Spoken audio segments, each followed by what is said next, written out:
This will be our last technical talk. Our last speaker is Professor Minkyu. Professor Minkyu got his BS, MS, and Ph.D. degrees all from KAIST, and then he joined Samsung, and then he moved to A-STAR in Singapore, where he worked as a department head as well as a program director.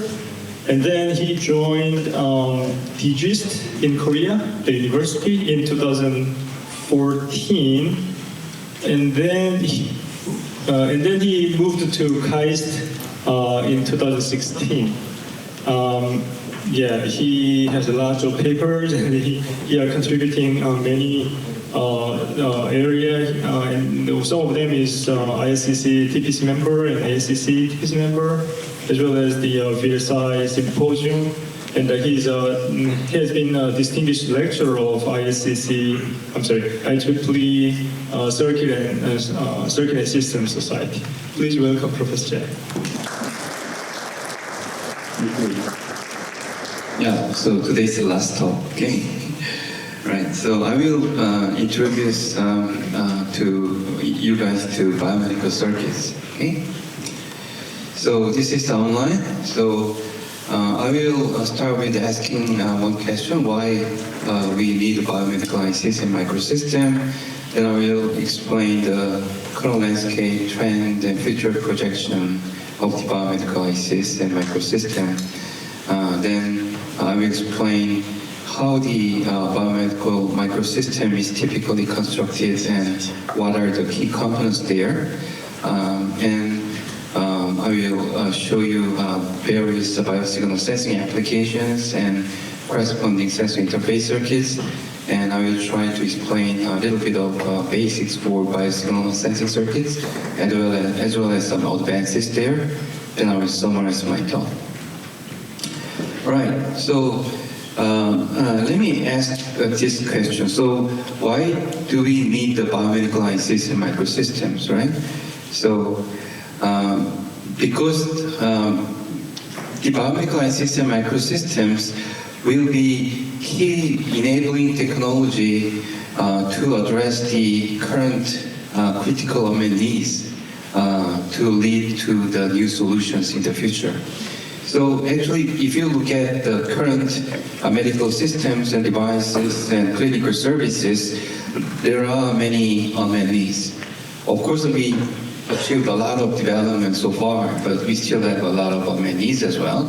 So, for example, the healthcare crisis we expect, it is caused by the aging population, and more and more people want to have the preventive care and early detection, and the long-term disease management, and the better quality of patient life, and lower cost for affordability, less invasive means and less morbidity, also the life-changing and saving devices. So there are many unmet needs, right? So then by achieving these solutions like healthcare at home and in daily life, and miniaturized medical devices, and totally new treatment and procedures, so those things can be solutions, right? So to enable these solutions, there are some key enabling technologies, and we believe the biomedical ICs and microsystem will be one of the key enabling technology. So then why the biomedical ICs and microsystems can be such an important enabler, right? So I would say the biomedical ICs and microsystems can provide four very, very important benefits, advantages to the biomedical devices and system. So one is the high energy efficiency, and another is the seamless connectivity, and integration and miniaturization, and embedded intelligence.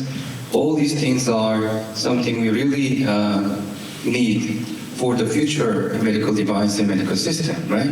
But you imagine if we don't have the biomedical ICs and microsystems, any of these benefits will be possible, right? So it is quite obvious why we need to develop the better and better biomedical ICs and microsystems for future biomedical applications. So briefly talking about the current landscape. So here you can see the historical downsizing of implantable cardiovascular defibrillators, the ICD device. So basically it is a cardiac device implanted inside the human body. So it is showing some old models in 1980s to the current recent model. So you can see their form factor is decreasing very fast, right? So it was 209 cc, but now it is only 36 cc. So over the past few decades, so the volume of the implant decreased by an order of magnitude. But more amazing observation we can make is, at the same time, its sensing, diagnostic, telemetry, and therapeutic capabilities have improved a lot. Okay, so all this amazing pace of improvement and development was possible because of the technology improvement of biomedical ICs and microsystems. So due to this great success of cardiac pacing devices, like the ICDs and pacemakers, implantable the pacemakers, actually more and more medical devices using microelectronics technology are being introduced. So you can see many different types of the successful implantable devices. Many of them are already used for a large pool of patients, and some of them are in still clinical trial stage. But anyway, we are sure that we will see more and more such devices. Okay. All right. So here, I'd like to describe some obvious and important trend of the medical devices. So we can see the evolution of energy source and also the diversification of its physical platform. So the old medical devices relied on the primary battery, but now it is moving to the rechargeable battery, wireless power transfer, and even energy harvester, right? So by moving from primary battery to rechargeable battery, wireless power transfer, energy harvester, actually the device lifetime can be prolonged because it can be recharged, right? Even from the ambient energy.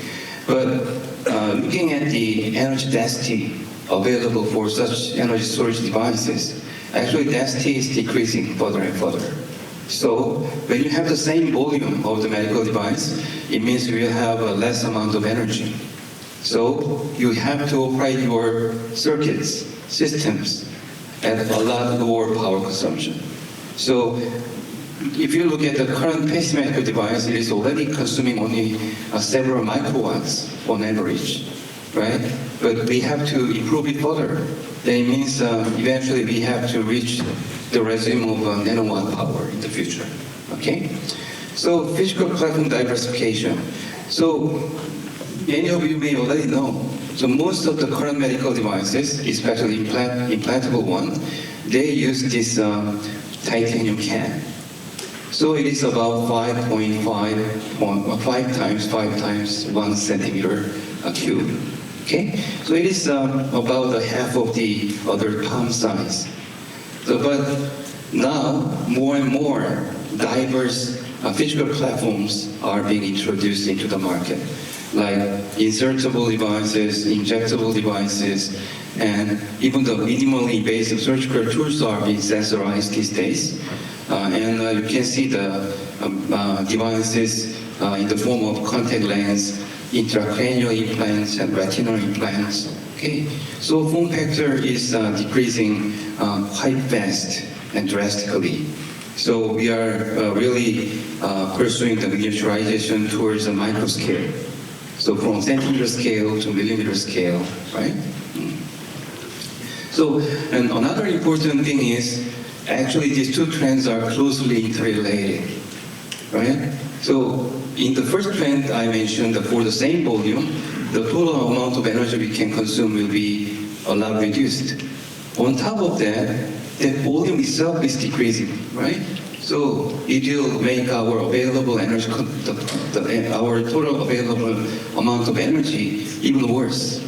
So we really need to design our circuits and systems to operate at a lot lower power consumption level than current versions. Okay. Right. So then eventually, by following this trend, if we can really achieve extreme power scaling and physical form factor scaling, then let's assume that we achieve this regime.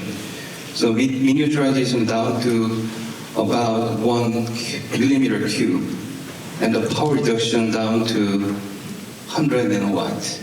Then we will have so small and so low power device which can be directly attached to the peripheral nerve. Okay? So then, now this device can be called bioelectronic medicine, and will be able to replace the current pharmaceuticals.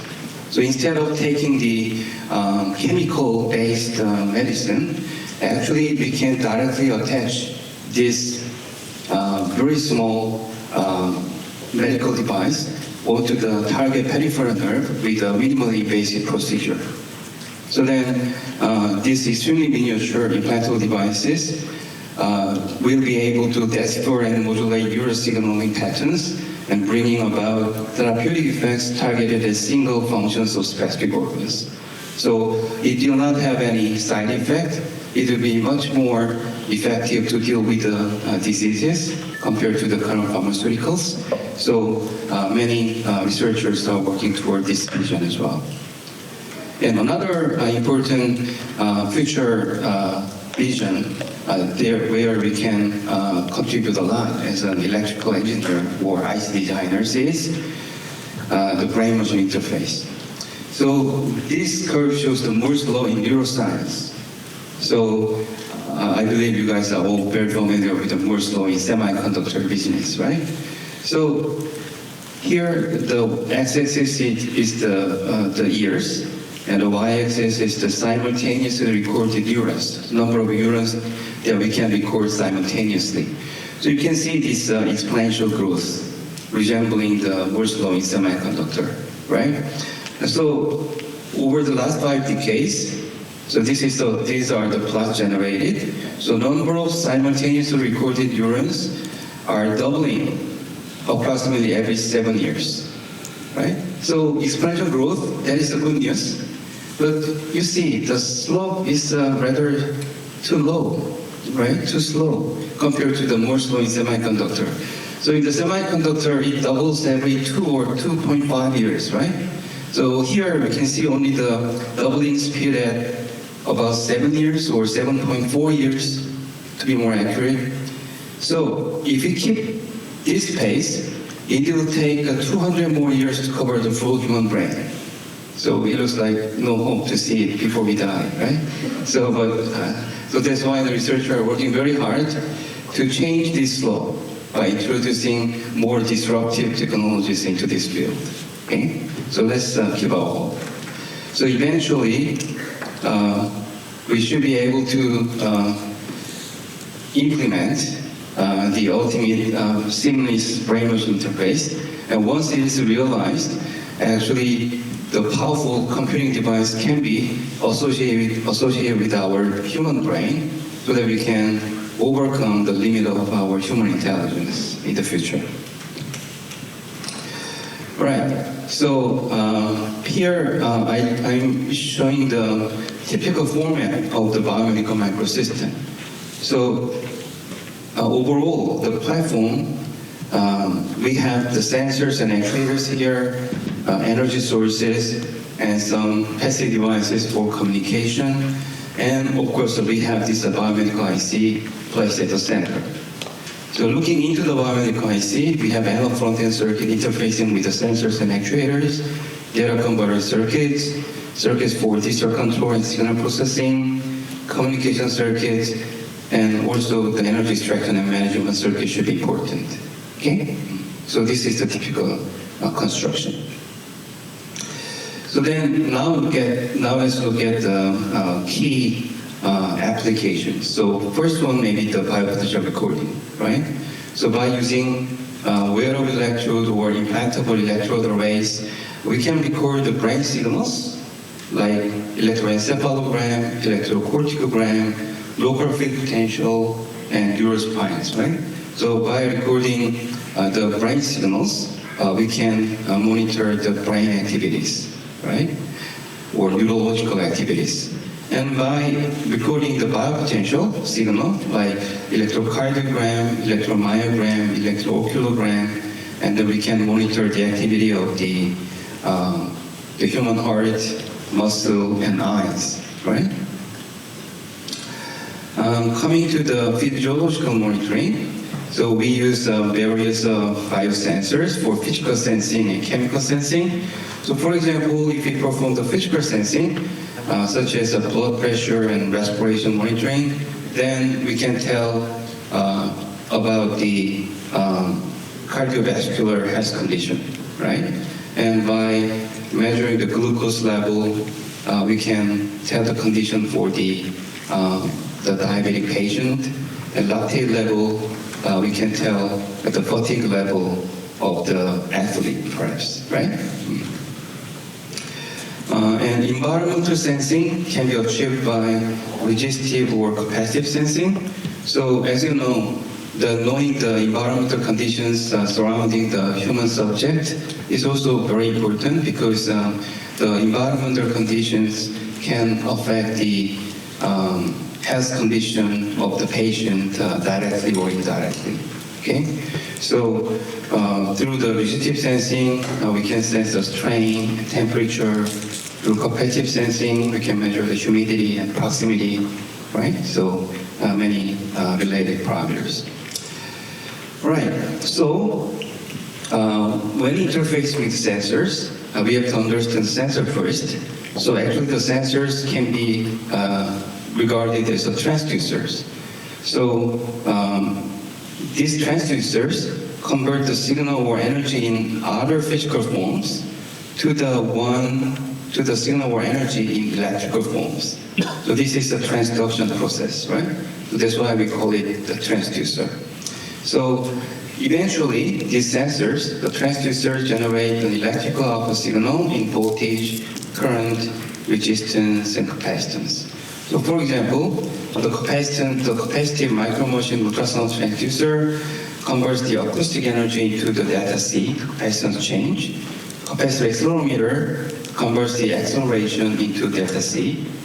Nanowire FET biosensor detects the biomolecules and translates its concentration into the change in the resistance value.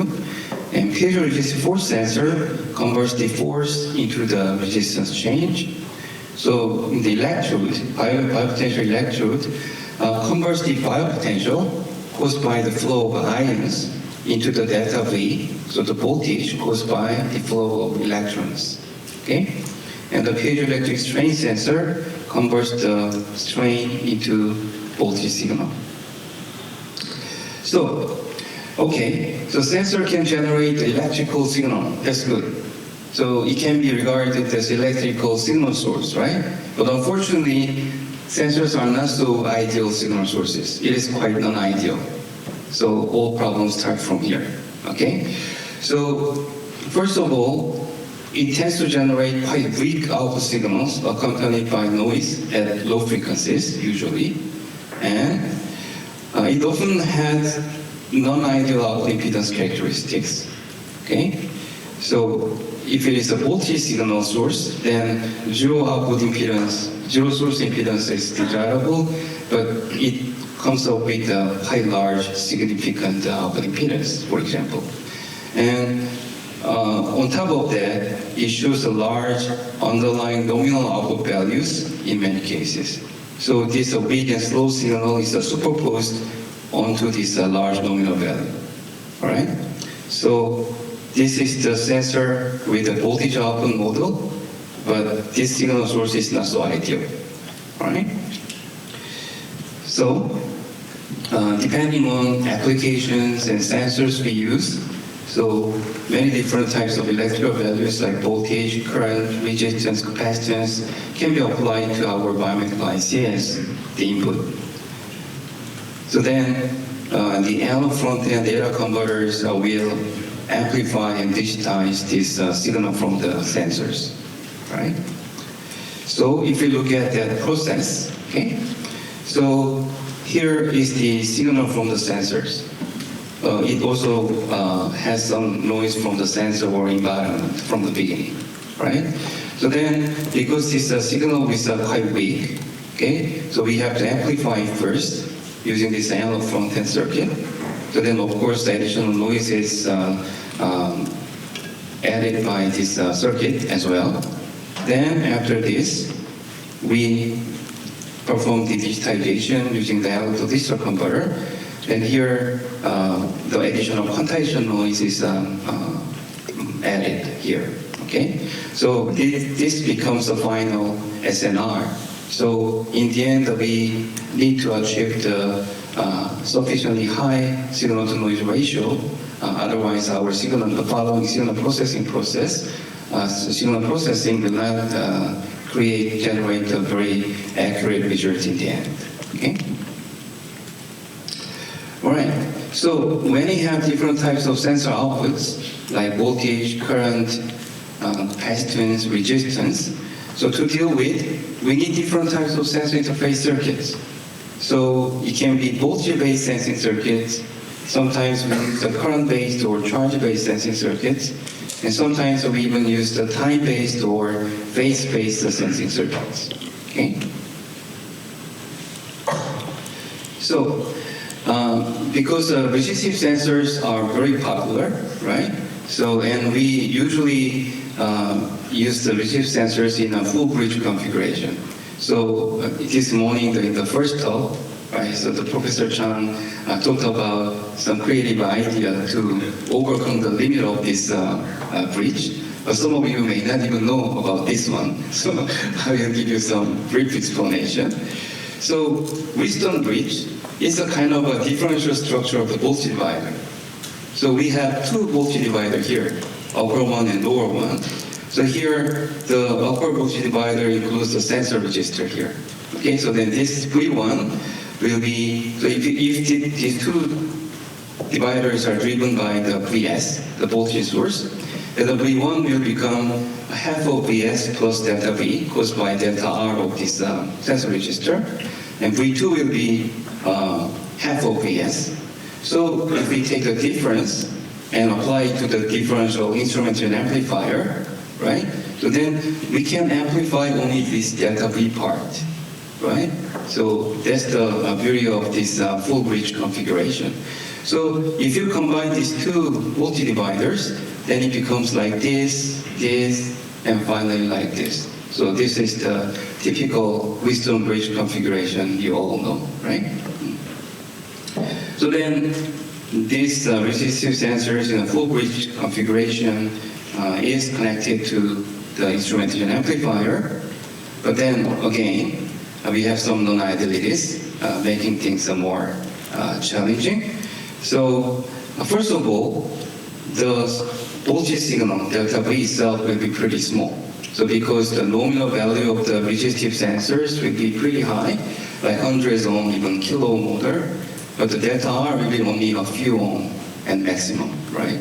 So the signal is very small, first of all. And if you derive the Daejeon equivalent circuit of this bridge circuit, right? So I believe you guys all know how to derive the Daejeon equivalent circuit, right? So then you can easily find, so this delta V is like this, and this output impedance, Daejeon equivalent impedance, resistance is equal to the nominal resistance value of this sensor, R. So it is pretty large, right? I already mentioned it is about 100 ohm or 1 kilo ohm. So it is very far from ideal signal source, okay? So large source impedance is another challenge. And we have to connect this bridge to instrumentation amplifier because these interconnects are not very perfect. So it will have some finite impedance. They may cause some voltage drop across it, and also some noise and interference can be picked up. Right? So to solve all these issues, we need to apply some clever circuit design techniques to achieve low noise, high resolution, and high impedance, to deal with this large source impedance problem. And due to minimize the voltage drop here, we have to limit the input current, keep it as low as possible, and to be more robust against the interference and common noise, so we need a high common reaction ratio, and we may even need some wide timing range to accommodate the large fluctuation of the signal. Right. So, and another interesting voltage-based sensing example should be biopotential recording, right? So, the simplest form of a potential recording may be the wearable ECG recording using two electrodes. So, one electrode here to measure V1, and the other electrode here to measure V2, right? And these electrodes have its own electrode impedance. So always there is some impedance, finite impedance between the electrode and tissue. Okay? So that is modeled as a ZL1 and ZL2 like this. And it is connected to analog front-end circuits, and these circuits will have voltage gain and also the finite impedance CE, right? So then, if everything is ideal, this Vout will be simply voltage gain times V1 minus V2, right? But in reality, actually this voltage signal is quite small, so we have to be careful about noise. And there are a lot of disturbances like mains interference, electromagnetic interferences, motion artifacts, and the baseline. In this case, the DC offset is the most important baseline, and even there are some drift of it and PVT variations. Okay? So mains interference, you know the mains, the power at 50 Hz or 60 Hz, depending on your countries. So that will be coupled by this parasitic capacitance into your body, and there will be displacement current flowing through your body, and then there will be another coupling capacitor between the body and the earth, right? So of course this displacement current will be very small, but you know this parasitic capacitance impedance is very large. So when they are multiplied with each other, then it causes a very large fluctuation of the common voltage. So VCM becomes I mains times G CVE here, right? So because this impedance is very large, so this VCM sometimes it can reach up to tens of volts. Okay, so to mitigate this, actually we can add one more electrode and configure some the driven right leg technique, whatever. So, but I will not explain that here. But anyway, so this large common voltage will be something we have to deal with. And moreover, if this GL1 and GL2 are not the same as usual, right? So this is the electrodes, right? So from one electrode to another electrode, the impedance between those electrodes and tissue cannot be the same, right? There is always some mismatch. So due to this delta ZEL, actually some part of this common voltage will be translated into the differential mode signal, right? So of course, even for some small delta ZEL, from the beginning this VCM was huge, so this VDM cannot be very small. It is very easy to reach a few hundreds of millivolts, right? So millivolt, it doesn't sounds like very large value, but if you try to amplify it together with a few microvolt and a few millivolt ECG signal, so now I mentioned the maximum value of this VDM can be hundreds of millivolts, right? But you have to amplify together with a millivolt level ECG signal, so it becomes a big problem, right? And what about electromagnetic interference? It is pretty much similar to the mains interference, but only at the higher frequency. So the impedance of this parasitic coupling capacitance, the impedance magnitude will be smaller, and perhaps this body impedance will play a more important role, but basically the phenomenon is similar. And of course, due to this delta ZEL, there will be differential mode artifact as well, interferences as well. And on top of that, we have to worry about the motion artifacts as well because it is a wearable device. So the subject will move around. So due to this movement of the human body, right? So this electrode will move with respect to the tissue attached, right? So there will be a change in the V1 itself and ZL1 as well. So the change in this voltage is caused by the electrodermal voltage or skin potential, what we call. And this, because the contact between the electrode and tissue will change as the subject moves. So this ZL1 will also change. So the same thing happens to V2 and ZL2 as well. So because of all these delta V1, delta V2, delta ZL1, and delta ZL2, both the common mode and differential mode fluctuations will be generated. Okay? So we have to worry about how to deal with these disturbances. Then baseline. So in this scenario of the wearable ECG recording, the most important baseline should be DC offset. So there is a DC offset at the interface between the electrode and tissue again. And for different electrodes, we have different DC offset. So that is a problem, right? So because of this DC offset at electrode 1 and electrode 2, the VCM can be created calculated like this, right? 0.5 times VDC1 plus VDC2. And VDM will be delta VDC. This is from the inherent mismatch between the two DC offset. And on top of that, this VCM will be translated to VDM due to delta ZL again, right? And even more serious problem is, if it is DC, then we can make everything AC coupled, right? Or we can easily distinguish the DC signal, right?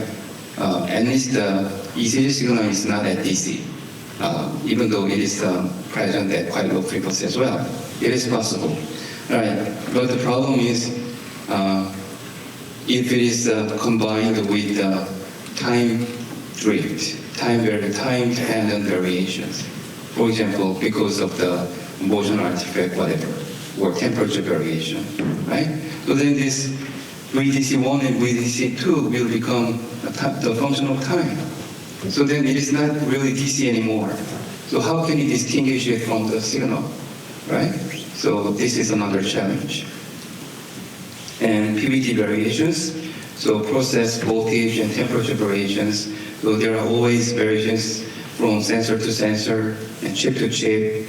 And if we power this wearable device with a battery, wireless power transfer, or energy harvesting, so the supply voltage will not be constant, right? And this varying supply voltage will affect the circuit output. And temperature, so even though the body temperature may not change so much, but in the wearable scenario, actually this device is exposed to ambient temperature as well, right? All right, so to deal with all these problems, we need to achieve low noise and high resolution performance. And for dealing with these interferences and disturbances, we need a high common reaction ratio, high impedance, and even wide timing range. And in the case of a motion artifact, we can use some artifact cancellation method, which is quite advanced technique. To deal with the DC offset problem, AC coupling or large DC input headroom can be the solution, the first resolution we can make. And if we cannot really distinguish from the real signal, then there is no other way than securing wide enough time range to accommodate those drift.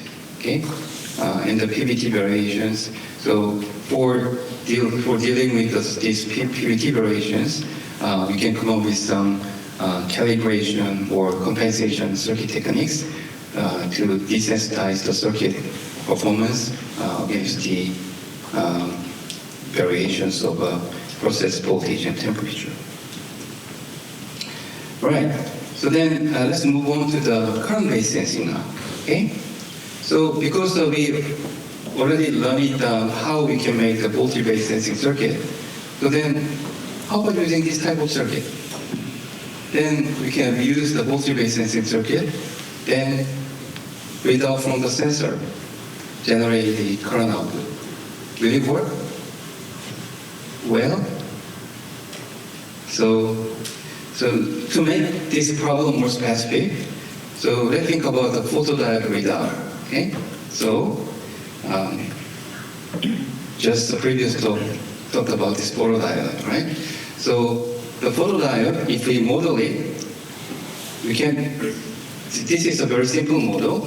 So one current source connected with this parasitic junction capacitance. Okay. So then, what can you observe from this circuit?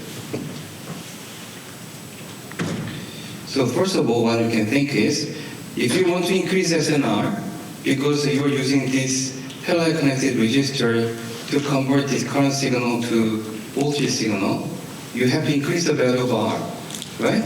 So then, if you have a large R, then this R will be combined with the quite significant junction capacitance here, then it will create a large RC time constant, and it will limit the operation speed and bandwidth.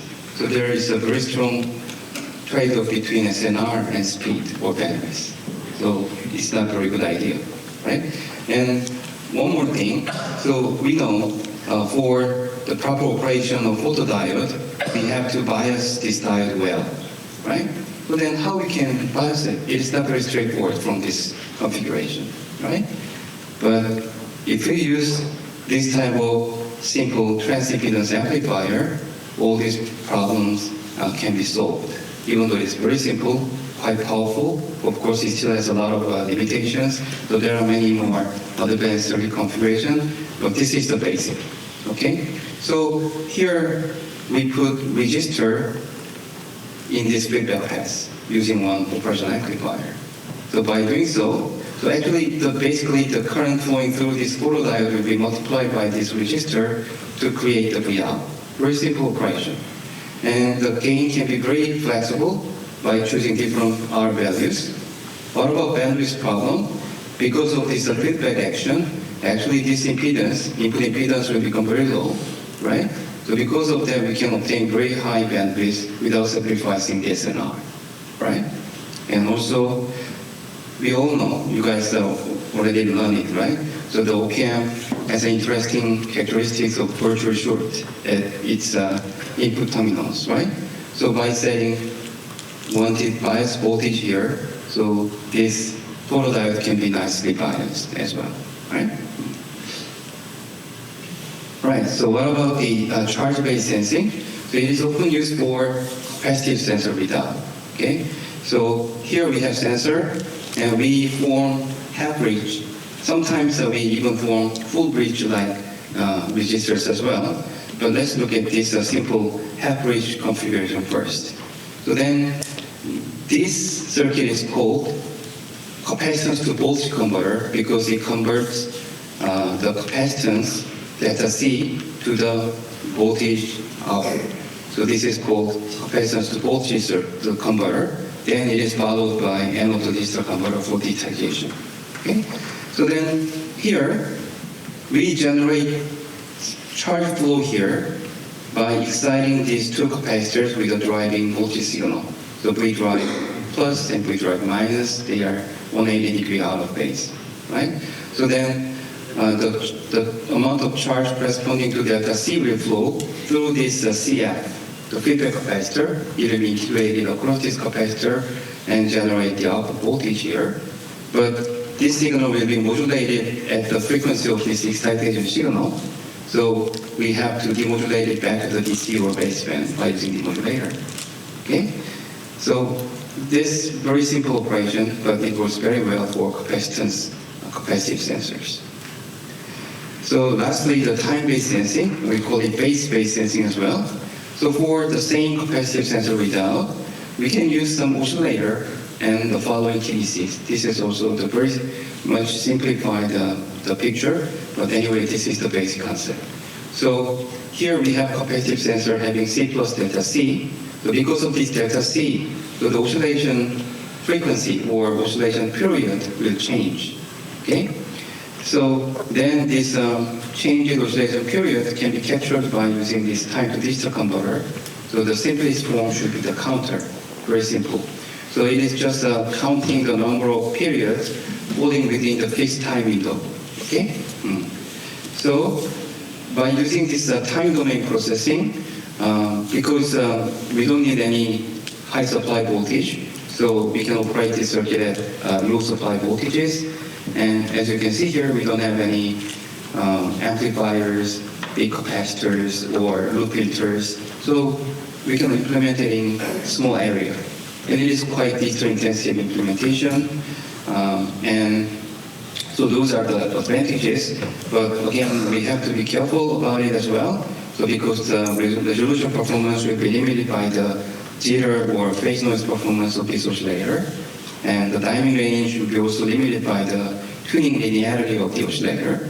So the period time of this, the time period of this oscillator will not be proportional to this delta C forever, right? So within only a certain range, it occurs. And the accuracy, sensing accuracy will be limited by the frequency accuracy of this oscillator as well. Okay? Right. So I'm showing you the conventional sensing circuits again, right? But let's look at it. So we have analog front end here and analog to digital converter here. So by having this front end gain, we could improve the SNR performance a lot, right? But if you want to obtain good performance, first of all, your analog front end should provide very low noise performance, okay? And also, if you want to utilize the full resolution of this ADC, then you should be able to generate a full-scale swing at the output of this analog front-end amplifier with good linearity. So both are not that easy, right? So having low noise and good linearity for large full-scale swing, right? So then this analog front-end may end up with a high power consumption. And more importantly, if there are some artifacts or interference together with the signal, then because of the large gain here, actually it was for helping out the SNR, but it will saturate the signal, right?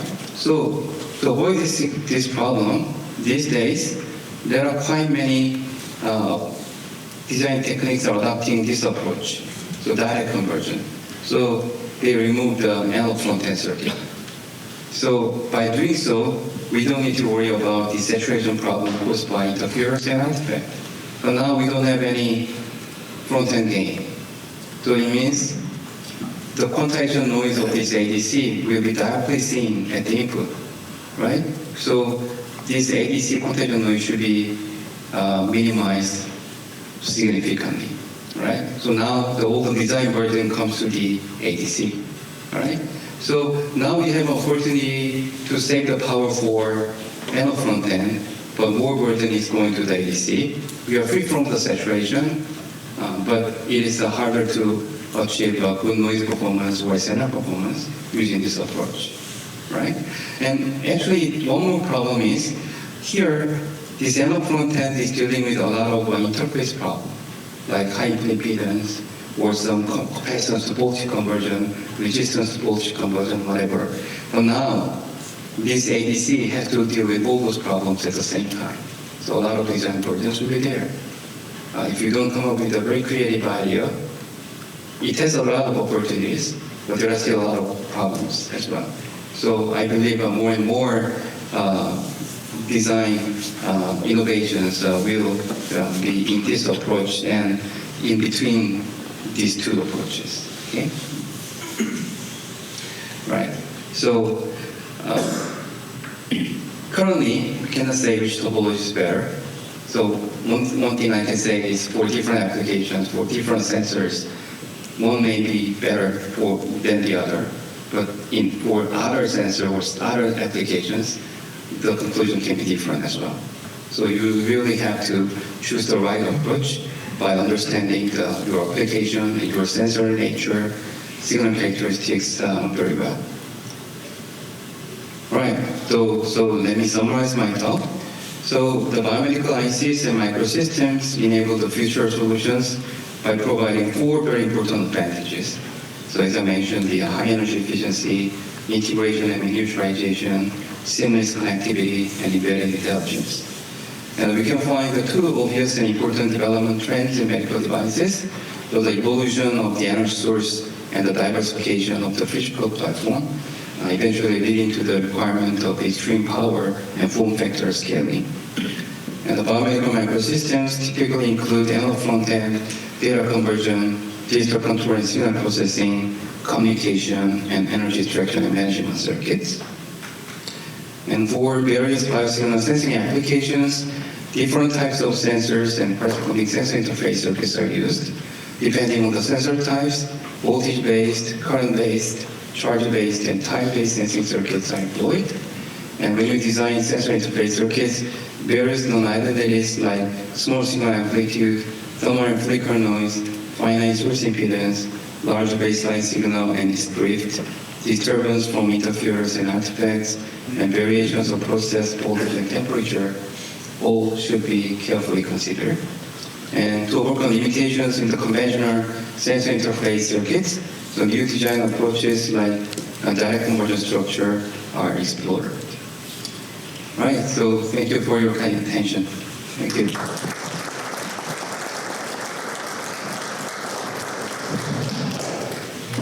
Yeah, we are open for questions.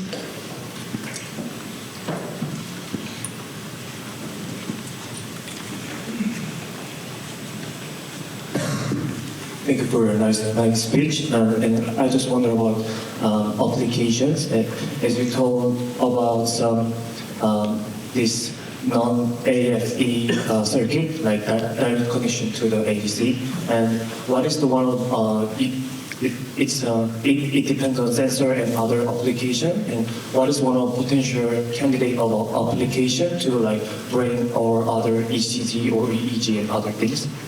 Yes, so very good question. So I think the direct conversion structure is suitable for the cases where you really need a wide dynamic range.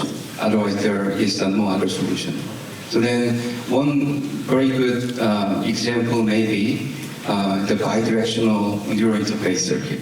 So bidirectional neural interface circuit means we have both the recording and stimulation circuit to interact with the neurons in the human brain in a bidirectional manner.